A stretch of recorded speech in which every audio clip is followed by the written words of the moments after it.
дар гурӯҳи F ғайричашмдошт даъвогари зинаи дуввум дастаи мунтахаби Қирғизистон дар муқобили дастаи Муғулистон ба ғалаба ноил шуда натавонист. Шояд яке аз сабабҳои он бошад, ки 2 соат пеш аз оғози бозӣ дарвозабонҳои дастаи мунтахаби Қирғизистон ва бозингари беҳтарини он Бекжан Сагинбаев бо ҷурми COVID-19 ба ин вохӯрӣ роҳ дода нашуданд.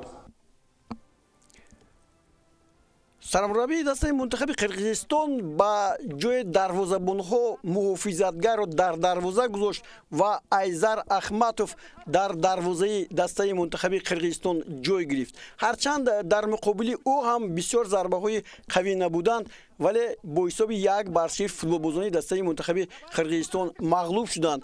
Ҳарчанд ҳуҷуми хеле бештари дастаи мунтахаби Қирғизистон дар ин ҷо ба чашм расид ва футболбозони ин даста метавонистанд, ки аллакай дар қисми аввал ба кушодани ҳисоб муваффақ шаванд. Аммо ҳуҷумҳои футболбозони ин даста хуб набуд. Аз ҷумла ҳоло зарбаи Рустамовро дидем, ки хеле баланд аз дарвоза ба беруни майдон рафт ва дигар бора футболбозон дар нимаи дуюм ҳам қирғизҳо хуб бозӣ карданд. Фақат ягона душворие, ки барои онҳо буд, дар хатти ҳуҷум имконе наёфтанд, ки тӯбро ба сама расонанд.